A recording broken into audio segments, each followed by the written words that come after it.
To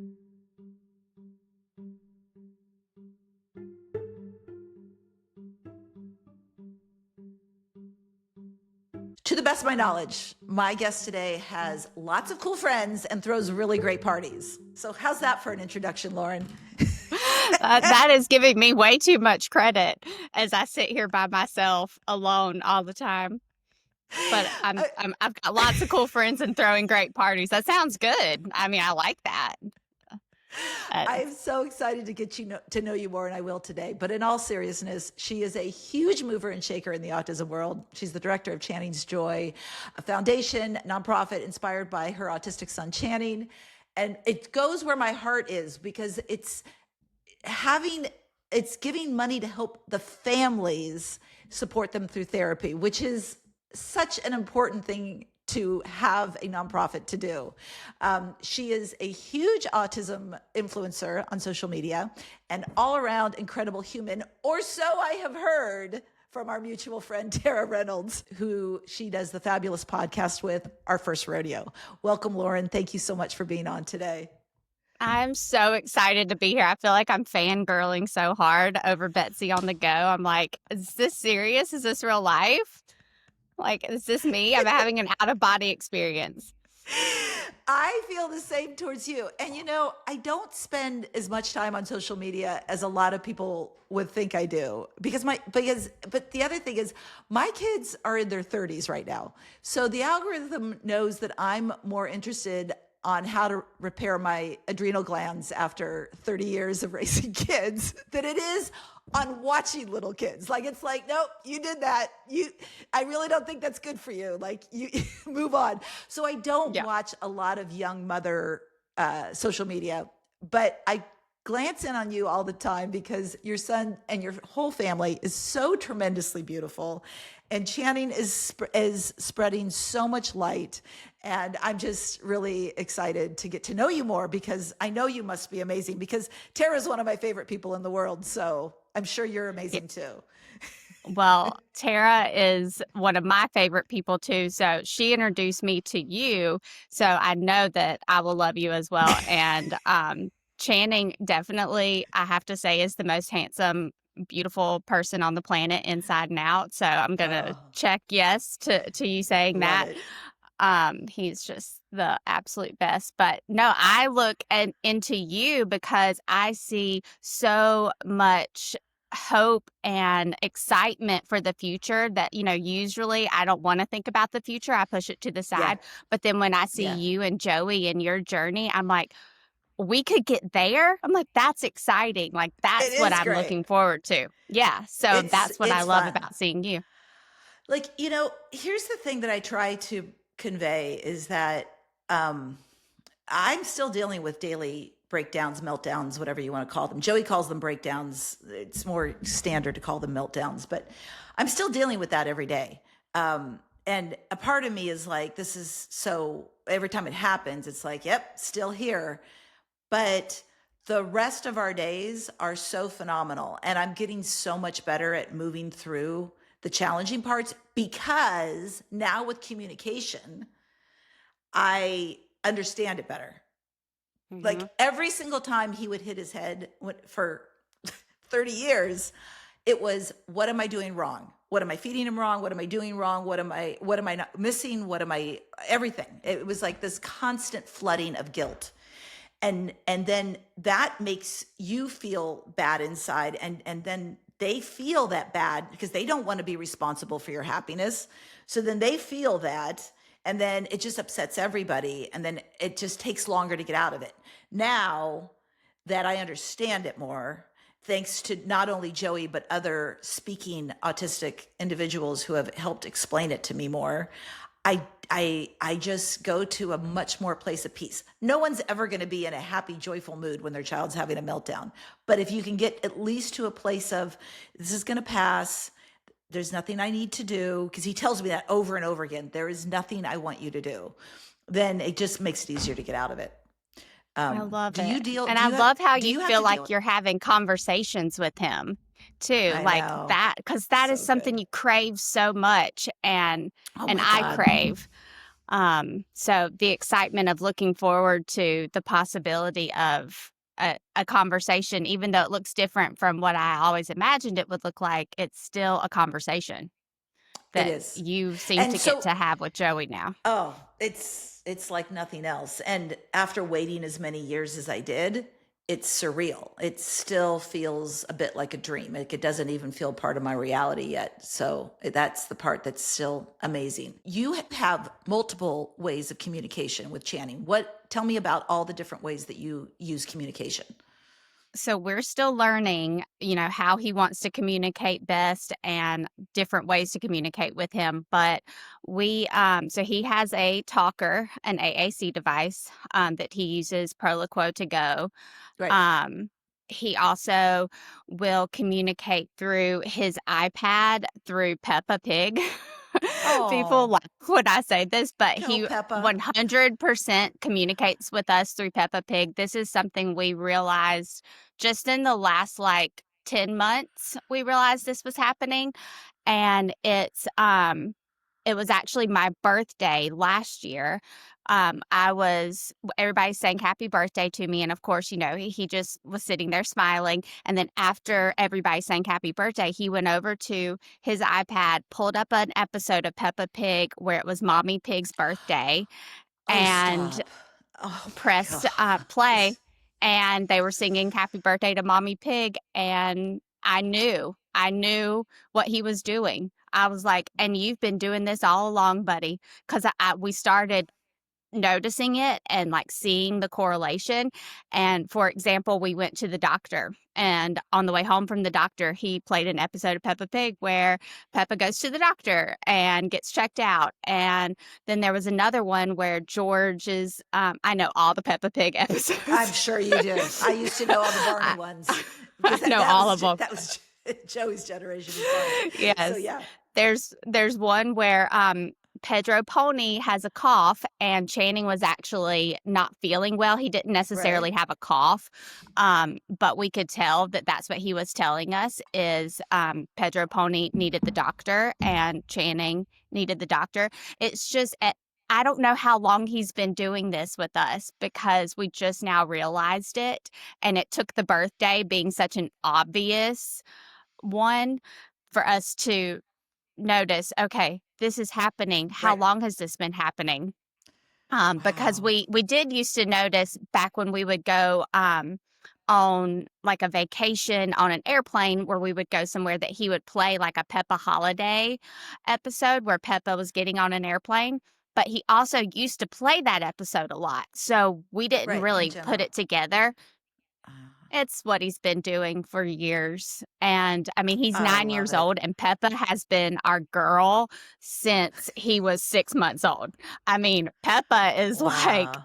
end I game for know. us. So, it's been incredible. So that's another way he communicates with us, and then he does a lot of signs, a lot of, like, the more sign, and then now Right. it's kind of adapted into this means yes. So, Okay. he can say no, and he normally means no when he says it, but, sometimes he'll look at us and we're like, "Do you want XYZ?" And he'll say, "No, but it means yes, he wants it because we know he's Unreliable doing this," which speech. this used to be more. Yeah, no, I'm sorry. I didn't want to interrupt you, but I think that's a really important thing to talk about for a second because that unreliable speech is something that a lot of parents aren't aware of. That because of the apraxia, what comes out of their mouth is way less reliable than what they either spell or what they point to or what sign they're doing. Yes, I've had to explain that to a lot of his teachers and therapists because they're like, "No, he's saying no." And I'm like, "Tell me what his body is doing."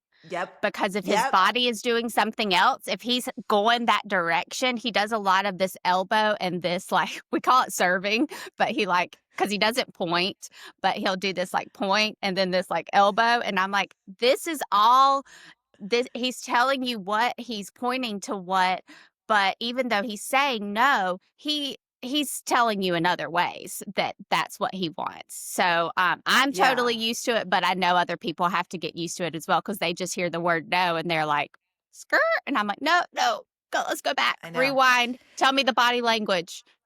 Okay, so on that note, sorry if I've interrupted you because I want to keep going with that because I think it's really important. Now, I have been out of the school system for a lot of years, and back in the day, apraxia just really wasn't understood. So, where's apraxia coming in now with most schools, or at least in your situation or your experience? Is there any awareness of the brain body disconnect now? I wish. I'm having to Mm. explain it to a lot of people. Fortunately, the speech therapists that we have that come into the school, they know about apraxia. So they're Right. able to talk with the teachers because we have a wonderful speech therapist that comes into Channing School with him twice a week. And I always make sure that she is in communication with the teachers and his para just because I'm not there to bridge that gap. So she lets them know, kind of what we're working with and things. But anytime I say apraxia, people's just eyes kind of glaze over like, I I don't know what know. you're talking about. And I don't know how long it's going to take for people to really get it. Hmm. But luckily, each teacher that we touch is, becomes aware of it. And then we, hope that they, can maybe help another family down the road that's not Right. familiar with it or another child understand. But, and I'm still learning so much about it because Right. people don't know No. about it. I'm It's, curious if there's any educators that are listening to this. And I want both those who were educated decades ago and those that are relatively new. If you could let me know, is this even being taught? Like, how much is being taught to you as educators? Because I hear over and over again from in my comments from educators saying, I have learned so much about apraxia just mostly through social media. And mhm. that's why as parents are on such a rampage, like your very important page and all of us have this kind of role in it, is to start bringing awareness to apraxia. I mean, I try never to do a message anymore without hashtagging apraxia because I just want that word to be used over and Mhm. over again. But yeah, I'm Yes. curious what educators would say. I know, and I think that what also is so frustrating to me is I want people to understand with apraxia, a lot of people keep telling me, "Oh, one day Chaney's just gonna wake up and just start talking. He's just gonna realize that, all of that was in there all along, and he's just gonna start talking." And I'm like, "It doesn't work like that with apraxia." And please No. don't give families that false Yeah. hope because they're Like sitting you here have to be think on them. That's the one that kills me the most. They'll say in the comments, they'll say, "Oh, well, my son speaks now because I was on him," and it's like, Mhm. well, no, that's probably not necessarily why your son speaks now, but, Yeah. but yeah, no, I think I that's mean, really I'm a important. barnacle. I'm a barnacle on Channing. Like, he couldn't get me off of him if he tried. But they're still not just going to snap of a finger, "Oh, I'm going to speak in sentences right now." I mean, if that happened, then Lord, strike me down with a lightning bolt right now Yeah, because it's just apraxia. It's just so many different things happening in the brain and body that it's just not going to be the case with yeah. this. Let's talk about that for a minute, just because we're talking like, well, let's educate about apraxia, but we're not educating. We're just talking about apraxia. So Yeah. let me just quickly explain what we mean for those who are not as familiar with it, because for so many years, autism was just talked about as being a behavior disorder. That the reason they don't do things is because it's behavioral. But apraxia has taught us that there is a brain body disconnect. And with that, that means that the body can't do what the mind is telling it to do. And there is apraxia of speech, which of course means like also something that you would get like in a stroke victim as well too. That the inability to use the speech, have it go through the brain and come out as speech. But then there's also movement apraxia where they can't get their body to go in a specific motion. And that's where that's why AAC devices such as what you are using with Proloquo to go. And then also I want to hear more about your boards. And then in my particular situation, the simplicity of a letterboard, why those are all something that you don't just give your child. You wouldn't just put your child in front of Proloquo. You wouldn't just put your child in front of everything, expect them to know it. There comes in a certain amount of coaching. And once they've gone through the coaching, they start to learn this movement of putting their eye on the target and then bringing their finger to that target, whether it's an AAC, whether it's some sort of a picture board, or whether it's a letter board. That's the movement that we're trying to train, this movement. Yeah. And what's interesting about that is Channing used to really like for us to hold his hand while he was pressing the buttons on his talker, which we were never doing any anything with his hand except for just a support. We were not Yeah. actually moving it. But I posted a video probably 3 years ago now where he had grabbed the hand of his para and he was telling us stuff on his talker. But so many people came at me about that video saying that they it wasn't him, like using body autonomy, you're taking all of that away from him and all this stuff. And I was like, no, he's doing it. Like, if you really knew what was happening, like, Oh, yeah. he just likes that support because it helps him. It all just, it makes sense to me, but other people were like, I don't get that. Like, But it's what I not don't him. understand is like, why, if you're a fan of ABA, but you don't like any sort of a spelling or pointing or anything message, and you don't like the support, what, do you just put them at a table with ABA and expect them to learn how to do first this, then that? No, it's hand over hand. It's practice. It's helping them learn the movements, just like anything else. And see what a lot of people don't understand with the proprioceptive piece of what autism is going through is they don't often know where their body ends. They don't feel like my daughter, when she was little, food would just come out of her mouth. She didn't feel her lips, and we just thought she was sloppy or, messy, but she honestly didn't feel it. And that's what the situation is. That's why we need to support them by sitting next to them or giving them a little bit of touch sometimes, is because it helps them see where their body ends so they're able to use their pointing capacity a little bit more. Absolutely. I had to just I just had to get in there. No, you're so right, because that's what I wanted to, like, come through my screen at people when they were like, hand over hand shouldn't be used when using an AAC device. And I was like, it's not. Like, you don't even know. You don't see the beauty of what was happening in this moment. You're No, they just don't. automatically jumping to a conclusion. And that's just so unfortunate that you're like that. It is. And it's also, it's inevitable. I mean, there's so many things in history, through all history, that things that we look at now and think, I can't believe we used to think that way. And the thought that it's just behavioral and we can't touch them is just so archaic in thinking. But it can't survive because it has no more backbone. It doesn't have, it has way too much evidence on the contrary that they just can't survive on that premise anymore. It's, spelling, pointing, any of these things, it's not a fad. Understanding apraxia, it's not a fad. It's changing way too many lives for it to be considered a fad. Are there manipulative cases of spelling? Absolutely. Absolutely. Are there manipulative cases of just about any behavior? Absolutely. It's the nature of the game. But all of us parents who watch it every single day, we know it's the real deal and it's not going away. Yes. Well, and to that point, Channing just started spelling in December. So we had just been on that journey. And I will be honest with you, at first I was like, I don't see how this is going to work. Like, I feel like they're touching people's hands. I feel like they're pointing at the words. I was skeptical, because I'm one of those, I need to see it with my own eyes. I need to watch it and absorb it and then create my opinion.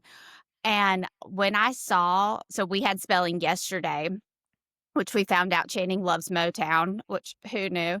But oh my gosh, seeing him, that. I know. He's like a Stevie Wonder fan and would have never known. But seeing him doing the spelling in front of me and knowing what I know about his body and his Uh-huh. eyes and like what he's looking at different times, he's spelling like Yeah.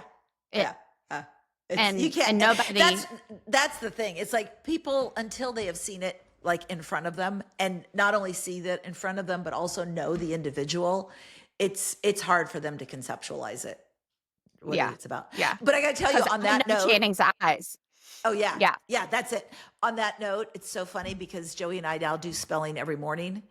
So this morning I get one open-ended question. He knows this because we do a lesson, and then I get one open-ended question. And this morning I asked him, because we listen to tons of podcasts, usually history that doesn't suck, which I don't think is ever going to end. Like we're on, it took us so many months to get through the Civil War. I'm like, I cannot handle one more bloody day. Like I can't even.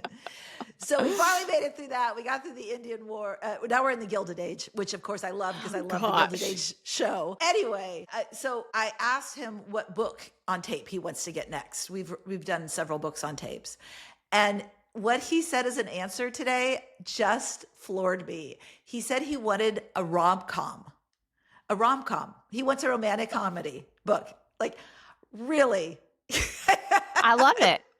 I love it. know. You've got mail. You've got mail. Do you want me to name off That's a some? good one. Like, Please do. Like that were books first. Yes, I yeah. need this. Oh God, And they're that's a great books. one, actually. Was Notting Yeah, no, Hill a that would book be good. first? Yeah, Yeah, that's I a think good it one. was. That would be good. Yeah. Um, So that's where I'm headed next on my books on tape. But yeah, isn't it fun? And here, let me like here's the thing. You're not going to learn this message from an AAC. I think AAC is no. wonderful for your basic needs, Hmm. no question. But you're not going Yeah, to learn that they like Motown and rom-coms from exactly. an AAC. Ever. Exactly. Never, ever. And Unless like, unless it's a typeboard and they're actually typing. That's a totally different story. yes, yes, which is hopefully what we're wanting to get towards with the AAC, like where he can type on it and do all of the Yeah. things. But, Yeah. yeah, that's so funny. So, what other beneficial therapies are you really into? Because again, you have a younger child, so you're kind of more in the heights of it right now. What other Yes. kinds of therapies are helpful? So we did ABA therapy for 4 years, and we the team that we had we loved. Great. I definitely would say, ABA can be controversial, but we were very involved with his team, and um, that the clinic that we chose, they are amazing. My sister-in-law is actually a BCBA for that same clinic now, just because we Nice. really believe in their morals and their what they're doing it the right way. Um, That's so good. And it's all about the team. That's what I tell people all the mhm, time. They're like, "Are you against it?" I go, it's all in the team. I'm not yeah, against or for it. It's just so yeah, that's great that you had that. yeah. So we did that for 4 years, and he's always done speech. He's always done OT. But we also have recently started horse therapy, which he is kind of doing. It's kind of a seasonal thing, so we didn't do it for the summer, but we'll start again in the fall.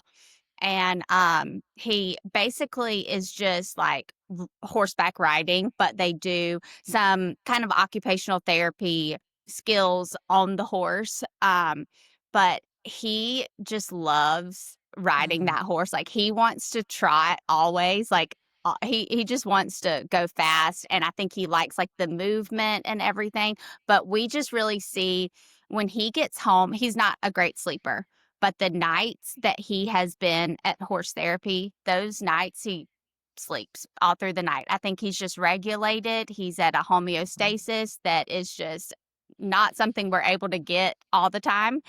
And that is why we will keep with horse therapy.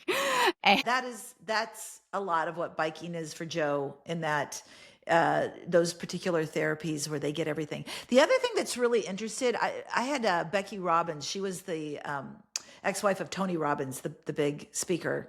mhm, On Becky was on my podcast last week, and she was telling me that horses have a very similar energetic field to that of autistic individuals, because Yep. that's why they spook easily. The horses do, because they have this huge, wide energetic field, and they can feel so much around them, just like our kids often can. Mm-hmm. Yep. I would But so agree with it's that just super 100%. interesting. Yeah. It's So cool. definitely, it's just unique to see their like interactions, even though they're not like talking or anything. But just like Yeah. the horse seems at ease with Channing, Channing seems at ease with the horse. It's beautiful. That's so good. Okay. Anything else? Any other therapies that you're super motivated to talk about, or Well, just spelling, with it spelling? being Right. new, spelling is so exciting for us that we're doing that, and he's taking to Which it program are you because doing? so we're Which, doing what? spell to communicate. Well, And we've tried like all different styles of the boards, like the stencil, the like the right. 3D, but he just does well with the stencil, but Joey loves the we're still stencil so too. new That's, to it. So I don't know yeah. all of the It'll morph, it changes, and Joey now in a session will actually go back and forth between stencils and so we have the laminated board, but we have the stickers on it to make it have a feel. So you take like yes. the rough side of the Velcro and you put it Yes. on over Mhm. each one. And so it has a little more feel. And that's what we do at home. And that's what I have in the car, because for quick things like, hey, do you want to go here or here? I'll grab it in the car. But when he's in therapy, he really loves his stencil board still. There's just Mhm. something about taking that pen and poking it in that just is so much easier for his eyes. Yeah. And I think that's the have you same done with Channing. any sort of vision work yet with him? No, but I want to, and I know I I've seen like the stuff that you've posted about Joey and his vision and stuff, and I'm just so curious to know if It's I'm still sorting it out, to be honest with you. Like mhm.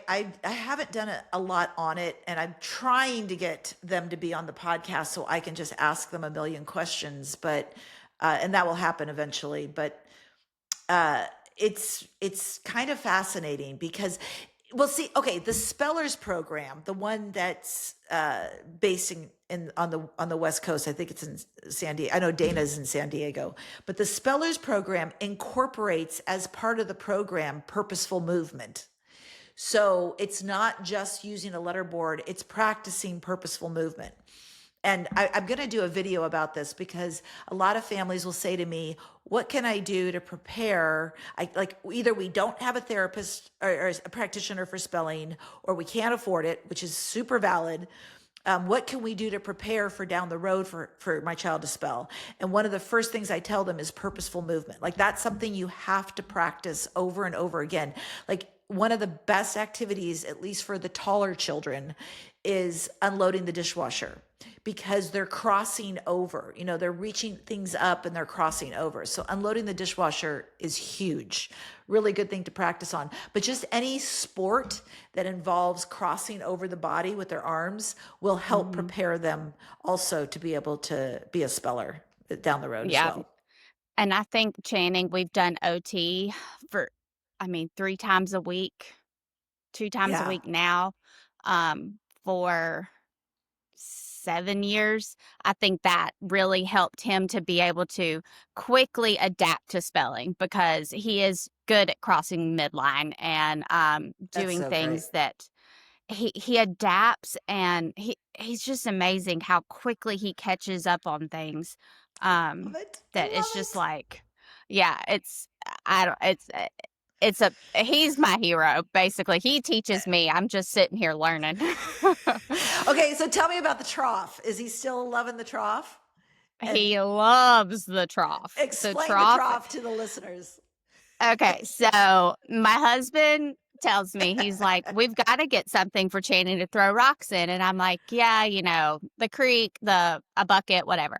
He's like, "No, I think I'm gonna get him a trough," and I was like a horse trough, like things horses eat out of, and he was like, "Yeah." I was like, "Okay."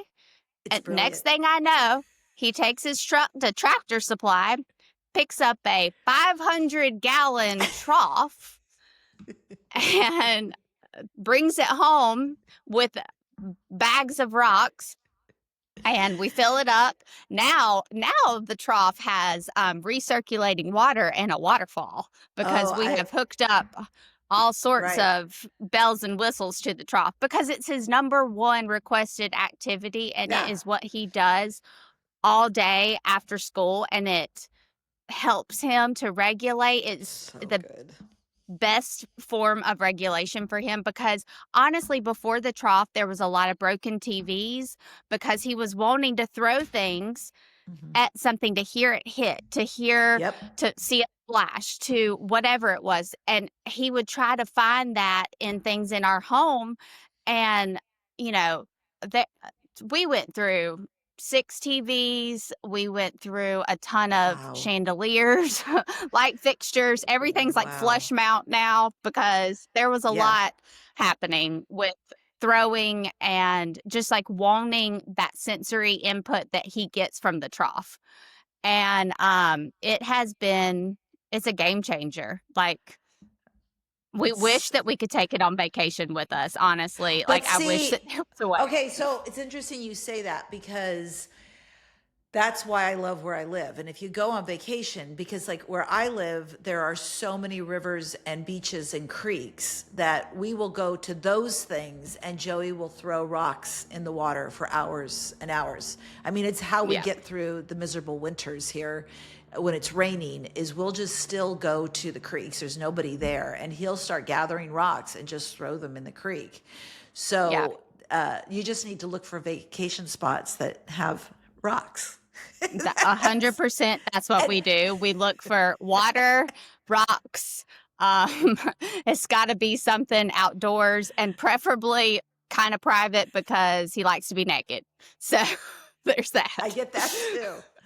But so there's hope for you. I want you to know this, Lauren, that Joey always wanted to be naked until he hit, I want to say it was actually around puberty, actually, probably, which very thankful for. Then he all of a sudden was totally fine with clothes. So it gets better. I promise. I know. I'm like, I mean, it's fine right now. Like jeans, like he won't wear a pair of jeans to save his life. Like no way. But you know, just keep those elastic waists going, and you'll be fine. We've got stock in elastic.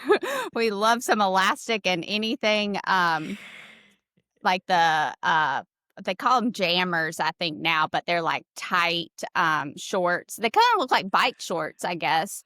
But those he'll keep on because he doesn't like the feeling of a wet something like sticking to him, but also that has like movement to it. I don't know. Right. Yeah, that could be it too. I mean, it morphs over time.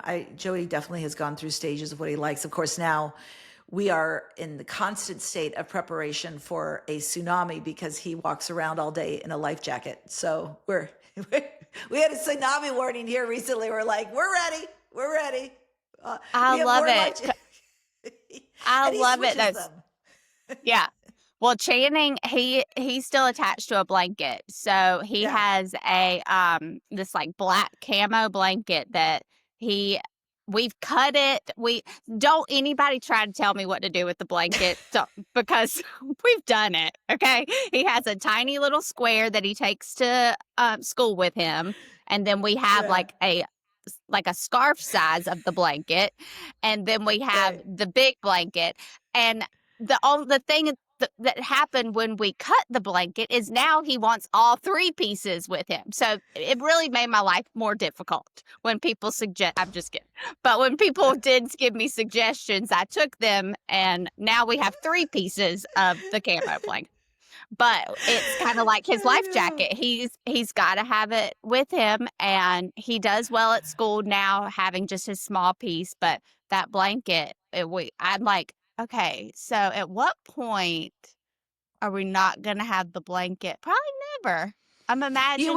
It will, because it's, in the book, The Reason I Jump, there's a follow-up to that book. So I can't remember if it's in The Reason I Jump or the follow-up of The Reason I Jump, which is phenomenally written. But one of the things that he writes about is how uh, something is really important, and then it's like a light switch that just all of a sudden stops, and then they don't want to touch it anymore.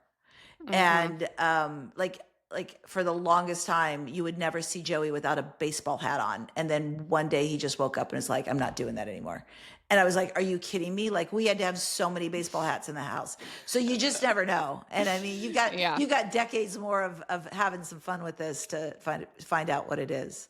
But yeah, Mm-hmm. I like what you're saying. Like, I mean, it is nice when people do sometimes give me advice that I listen to, and but that I actually listen to. No, I actually listen to some of it. I mean, so much of it is like, my God, my child is 32 years old. Like, I've tried a lot, Yeah.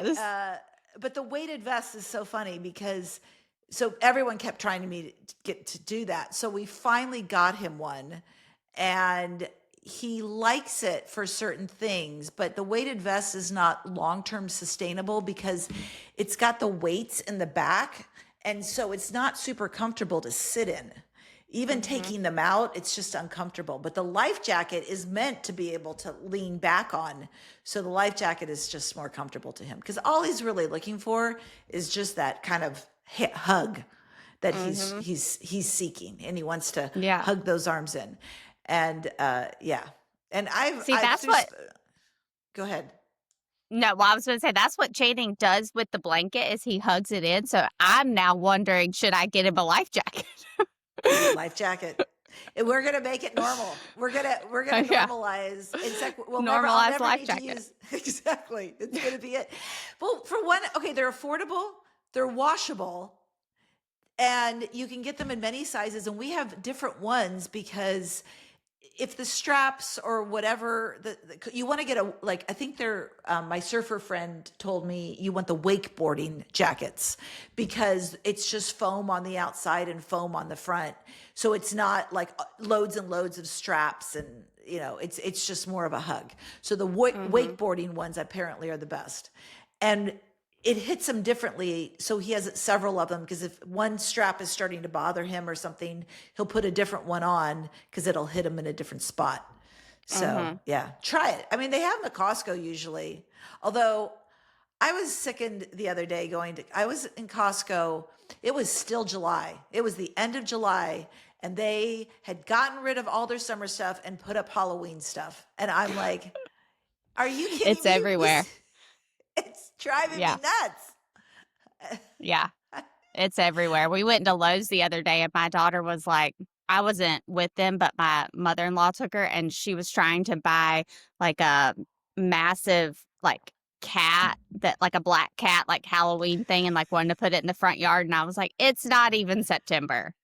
I was like, we can't, not yet, not yet. Well, and not to mention, we still, for these retailers, we still need goggles now. Okay, we still need Yes, flotation devices now.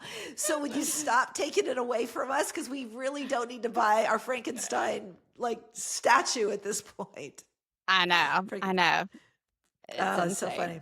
Okay, so I would be remiss without, after doing Tara's podcast, I would be remiss not asking you, what is your favorite indulgent snack? Because I found out that Oh gosh. Tara's was fruit snacks, which kind of floored me. And now every time I see a fruit snack, I think of her. So, what is your Let me favorite tell you. indulgent snack? Okay. Let me tell you, Betsy, I am a smushy mom. Okay. Like there's crunchy moms. I am smushy. Okay. My kids' diet is so beige.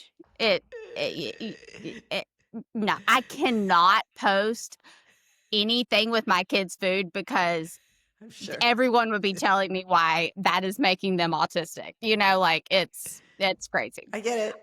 Um, but for me, so and all that to say, my That's kids' food habits come from me, and that yeah. It it's not usually them. does. Yes, it's not them. This is me. This is a me thing. So let me see. I mean, I made you think I was good by drinking my tea, didn't I? Well, no, Mhm. you told me that was an exception. So Yeah. I Okay. I assume. Indulgent snack. I love, oh. Did you hear all the ones that Tara mentioned? She said was it the hot Cheetos and the ranch dip or something like that? And She has the weirdest things that she eats. Every time she posts, I'm like, oh, there's our little cock and balls. I'm sorry, I shouldn't say that. But her little like, her sausage and her mustard and her cottage cheese. Oh, I can't. Oh, I know what my favorite is though. I just thought of it. oh, okay, good. Sonic. Okay, I love Sonic. All Okay. right. Diet cherry limeade. That's not indulgent. Okay, that's healthy in my book. Okay. Diet cherry limeade. We're getting that because that's just like a daily thing. But the soft pretzel with the Ah, cheese sauce. Oh, oh. yeah. Or QT, the soft pretzel at QT, the gas station. The gas station. I will eat from a gas station. Your girl doesn't care. If I you mean, can I look see, at, if for those of you who are listening and not able to see her, you can see her whole world lighting up. Her aura is just expanding with joy. mhm, Just I thinking of it. love, Just thinking of it. I love it, and I love when I find somebody too that because Tara loves the soft pretzel with cheese, and I love when somebody like gets it with me because I'm like, it's so good though, right? Like it's so good. But like at QT, do y'all have QT, the gas No, station? I don't. I Okay. know what it is because I travel a lot. But yeah, no, Okay. I don't think Well, we have it they here. have soft pretzels too, and my God. Maybe I just really like a soft pretzel, but I love to dip it in something. I want a Sure, sauce with it. Um, sure. but I mean, I don't like regular soda, but I'm a diet soda girl. Like Okay. if if you told me like that we could go to one of those little soda places that makes like all the little cool like dirty sodas, and I would be like, when are we leaving? And can I get a flight? Like, can I get a full flight of sodas? I love that. Like, Okay. I feel it. I am getting ready for the time I get to hang out with the two of you, and I'm gonna have my fruit snacks. I'm gonna have my soft pretzels, and I'm gonna have yeah. soda. I'm just and Cheetos. I think that's what our other girl wants, and yeah, I think we're good. So I really want to hear more about Channing's Joy because it is such a fabulous foundation. And tell me a little bit about the history of it and where you plan on going with it. So when Channing was diagnosed, I was super depressed and sad, and I really got kind of lost in the grief. Um, and I felt like I was kind of like doing it all wrong because my son was so happy and so joyful, and why couldn't I like get past the diagnosis part? So, after letting myself be sad and depressed for like 3 years, I mean, we're not talking about like months here, we're talking about years here. Yeah.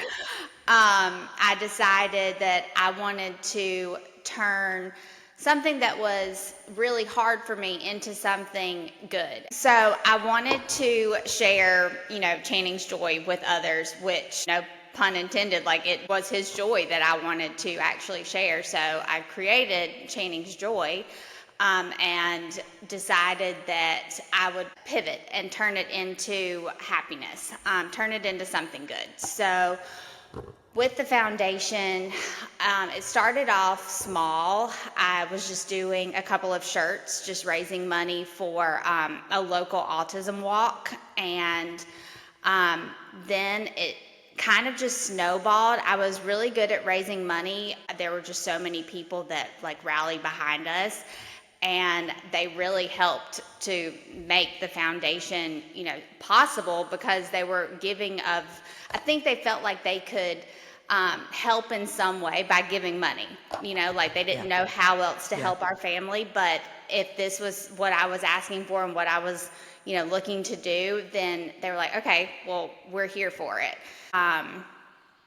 Then after like the first year, we were giving money to bigger organizations. That felt good, but it didn't feel like exactly what I wanted to be doing with the foundation. I wanted to touch families individually. So we started an application process where families could apply, put their name in, and I could read through the applications and then give them funds individually, which the funds actually go directly to like therapies or doctor's offices, not directly to the family, but it indirectly it's to the family. So whenever I was reading through these applications, I realized there were so many families that were looking for assistance, but also just reading their stories. There were so many people out there just like me and my family that I didn't even know existed. And so I realized like this is what I'm supposed to be doing. I love that. I love it. Yeah, it gave me such a sense of purpose just to know that I can help another mom that's feeling the way I'm feeling. So I can take one thing off of her plate So big. and just make a huge difference for them. And now we're in our third year. We've Wow. given away over $750,000. Lauren, that's huge. Yeah. Oh, I'm So- and you're right. That is this is why I love, and I love that Peace Love Autism supports you as well too, because it's such a great thing. And you reached out to me, letting me know that if somebody wanted to take my picky eating course, that you would sponsor that as well. Yes, So- that's exactly the kind of thing that we want to be here for, is those little things that, Right. it can make a huge difference for somebody, but they might be like, well, that's a luxury to get to take a course or to get to, Right. do something. But I feel like it should be, if they want to do it and they think it's going to benefit their child, Yeah. I want to say, yes, you can do that. right. And so here is this money to do it. Because we do that with the autism consultant who does like the potty training classes for kids. We have a scholarship with her where, if families can't afford to do, a 3-month membership, we'll pay for that. And, it makes such a big difference to just have them check something off of their, list of Worry things list. to do and not have to worry about paying It for is. it. The fact that we have to come up with so much out of pocket is amazing. I Yeah. appreciate you very, very much. And I love your organization. Can you help people know how to reach you in your organization, or just how to reach you in general? Let's start with social media. What social media are you on? You're on Instagram, I know, at Lauren's Flack. Yes, Instagram and TikTok, which TikTok I don't really do that much. So Instagram's kind of, I don't have time. I know. I know it. I want to do all the things, but I also want to help so many people I have so many applications for people. So I'm like, I don't have time for all this. No, right. So you're on TikTok, also Lauren's Flack? Yes, Okay. And then website is? just channingsjoy.com. Okay, because I'm going to put all of this in the show notes as well. Yes. Okay, great. And anything else? Any other? So, okay, another thing I want people to know is that I so far have done 36 communication boards for local parks. So that is another thing that the Channing's Joy Foundation, that we give money for. So if a person, they go to a park a lot and they realize that at this park there's no sort of communication system, we have provided these boards at so many parks. So you can find out information about that and how to reach out to me. But I haven't told anybody no that reaches out to me and wants to do a communication board at a park. I'm basically just telling you, like, I'll say yes to you, so just reach out. And same with foundation funds. Like, I don't take anything for myself. Like, this is every dollar in is a dollar out. Like, I was looking at my tax report yesterday. I got it in the mail, and it's like salaries and other stuff. And I got a big old goose egg because there's Same nothing with that, Autism Odyssey. Yeah, yes, exactly. we're not keeping any of that. Like, all of your money is going to families that need it, and that's what I always just want people to understand, that if they need something, I'm here, but if they also just have it on their heart to contribute and help, I'm here for that too, because I'm going to make sure it goes to the right place. That's so incredible. And one other place I forgot to mention that people can get to see you or watch you or listen to you is your podcast. Yes, if we ever get back to recording. As you can see with my issues on your podcast, possibly why Tara doesn't want to record with me is that, no, it's just a crazy season in life. But we do have our podcast, Our First Rodeo, and we plan to get back into it this fall. So That's great. It's a great podcast, and you two are so much fun to be around. well, we want you on it, so you'll have to join I us would and love chat to. with us. I would love to. Well, I think we're gonna have to have a conversation about diet. I think we're we might have to go there a little bit. I think No. a little. I'm the seasoned mom out here, so it's gonna be a little loving, like my two girls. Come on, girls, we got this. I We're know. gonna do it together. Yes. I mean, I look at you for motivational, I will get there one day. That's stuff. right. That's good for me. Okay, so That's all I need to be here for. yeah, I am trainable. I am never stuck in my ways about anything. I die on no hills. So make me a better human inside and out, please. Okay. I want you around for a lot of years, so we're going to work on that. I Thank know. you so much, Lauren, for being on the show today. I really appreciate your time. Thank you for having me, Betsy, and I can't wait to hear more about Joey. Please keep sharing about him, because it really does give moms like me so much to look forward to. Oh, I love that. Thank you so Yes. much. Thank you, everybody, for joining us, and we'll be back next week. Take care. Bye-bye. Bye.